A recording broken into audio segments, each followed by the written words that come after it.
परमेश्वर की नाम की महिमा हो। आप सभी का प्रभात मनन में हार्दिक स्वागत है। यारो आज हम भजन संहिता 102 को मनन करेंगे, साम्स 102। यारो इस भजन का मुख्य विषय है एक दीन जन की प्रार्थना अथवा एक ऐसा पुरुष जो दुख से भरा हुआ है और वो अपना दुख और अपनी वेदना को परमेश्वर के पास में उंडेलता है। ये एक मसीहाई भजन है और इसका पद 25 से लेकर के 27 का उल्लेख हम इब्रानियों की पत्री उसका पहला अध्याय उसके 10 से लेकर के 13 पदों में पढ़ते हैं। मैं इसके कुछ पदों को आपके लिए पढ़ देता हूँ। भजन उसका 102 और उसका 1 से लेकर 5 पद तक। हे यहोवा, मेरी प्रार्थना, मेरी दुहाई तुझ तक पहुंचे। मेरे संकट के दिन अपना मुख मुझसे ना छिपा ले। अपना कान मेरी ओर लगा। जिस समय मैं पुकारूं उसी समय फुर्ती से मेरी सुन ले, क्योंकि मेरे दिन धुएं के समान उड़ जाते हैं और मेरी हड्डियां लुकटी के समान जल गई हैं। मेरा मन झुलसी हुई घास के समान सूख गया है और मैं अपनी रोटी खाना भूल जाता। कराहते कराहते मेरा चमड़ा हड्डियों में सट गया है। परमेश्वर इस पढ़ जाने वचन पर अपनी आशीष को उंडेले। प्यारो, इन पदों में भजनकार एक ऐसे दुखी पुरुष को प्रस्तुत करता है जो काफी दुख और पीड़ा से गुजर रहा है, जिसका अंदाजा हम अभी अभी पढ़े हुए इन पदों में भी देख सकते हैं। वो एक लाचार, अकेला, ठीक से सो भी नहीं पा रहा है। पूरी तरह से उसका मन टूटा और बिखरा हुआ है और वो मौत के कगार पर खड़ा है। वास्तव में इस भजन 102 में भजनकार मसीह के दुखों का वर्णन कर रहा है। जब हमारा प्रभु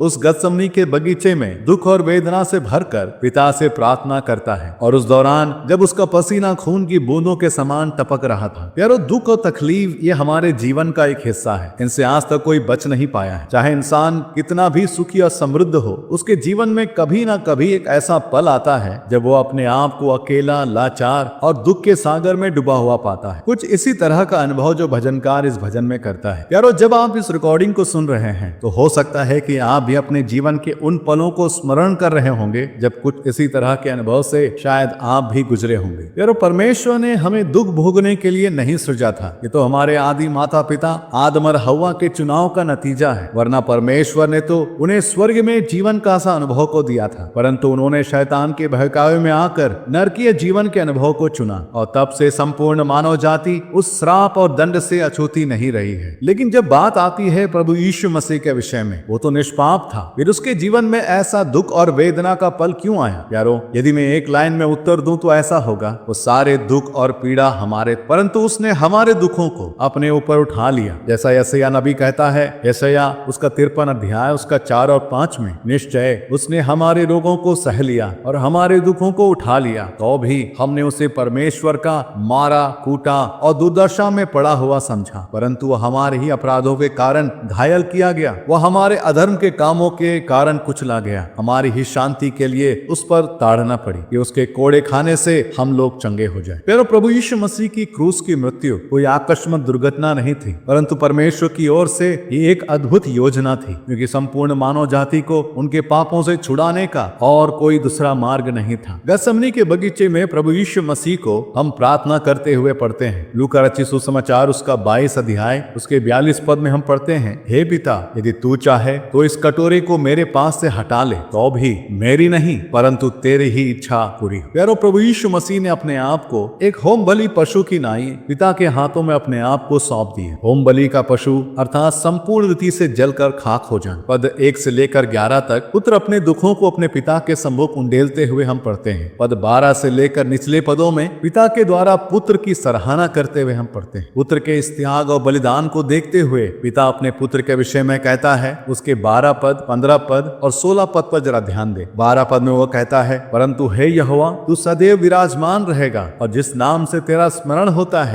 वह पीढ़ी से पीढ़ी तक बना रहेगा। 15 पद में वो कहता है, इसलिए जाति जाति यहोवा के नाम का भय मानेंगी और पृथ्वी के सब राजा तेरे प्रताप से डरेंगे। 16 पद में लिखता है, क्योंकि यहोवा ने सिय्योन को फिर से बसाया है और वो अपनी महिमा के साथ दिखाई देता है। इन पदों में परमेश्वर पिता अपने पुत्र प्रभु यीशु मसीह को प्रभु या लॉर्ड कह के पुकारता है या यहोवा कहकर संबोधित करता है और उसके पुनरुत्थान का और उसके द्वितीय आगमन का और अपने राज्य को स्थापित करने की घोषणा को भी करता है। मैं आपका ध्यान इस भजन के उस मसीहाई पद की ओर लेकर के आना चाहता हूँ जिसे पिता अपने पुत्र के लिए संबोधित करता है। पद 25 से लेकर 27 पर जरा ध्यान दे। आदि में तूने पृथ्वी की नींव डाली और आकाश तेरे हाथों का बनाया हुआ है। वो तो नष्ट होगा परंतु तू बना रहे और वो सब कपड़े के समान पुराना हो जाएगा। तू उसको वस्त्र के समान बदलेगा और वह बदल जाएगा, परंतु तू वही है और तेरे वर्षों का अंत नहीं होने का। प्यारो, इन्हीं पदों को इब्रानियों का लेखक इब्रानियों की पत्री उसके पहले अध्याय उसके 10 से लेकर के 12 पद में उल्लेख करता है। 12 पद और उसके अंतिम लाइन पर जरा ध्यान दे, पर तू वही है और तेरे वर्षों का अंत ना होगा। प्यारो, ये बातें मसीह के उस अनंतकालीन राज्य के विषय में कहा गया है जो वह हमारे लिए तैयार कर रहा है। इसी राज्य की आशा प्रत्येक परमेश्वर के जन के हृदय में बसा हुआ है। The glorious home of every child of God. और यही तो मसीह का लक्ष्य भी तो था जिसकी चर्चा इब्रानियों का लेखक करता है। इब्रानियों की पत्री उसका 12 अध्याय और उसके 2 पद में हम पढ़ते हैं कि और विश्वास के कर्ता और सिद्ध करने वाले यीशु की ओर ताकते रहे, जिसने उस आनंद के लिए जो उसके आगे धरा था लज्जा की कुछ चिंता ना करके क्रूस का दुख सहा और परमेश्वर के दाहिनी ओर जा बैठा। आनंद के लिए जो उसके आगे धरा था लज्जा की कुछ चिंता ना करके क्रूस का दुख सहा। प्यारो, हमारा प्रभु इस धरती पर आया, अपमान को सहा, लोगों के द्वारा निंदाओं को सहन किया, पाप का भार उठाया, दर्दनाक मृत्यु को सहा। ये सारे दर्द और लज्जा उसने बड़े आनंद के साथ सह लिया ताकि एक दिन हम सभी उसके संग जिए। हाँ मेरे प्यारों, हमें उस अनंतकालीन राज्य, उस अद्भुत राज्य में पहुंचाने हेतु उसने सब कुछ सह लिया। जरा सोचे मेरे प्यारों, आपको अपने संग उस महिमा से भरे हुए राज्य में पहुंचाने के लिए, आपको अनंत जीवन देने के लिए उसने सब कुछ सह। जिसे भजनकार इस भजन के 1 पद से लेकर 11 पदों में वर्णन करता है। कैसा अद्भुत प्रेम, अवर्णीय प्रेम प्रभु ने हमसे किया। प्यारो, इन्हीं विचारों पर मनन करते हुए आइए हम उस परमेश्वर की आराधना करें, उसके नाम की स्तुति और प्रशंसा करें, उसे दंडवत करें। परमेश्वर के नाम की महिमा हो। आप सबको मेरा जय मसीह।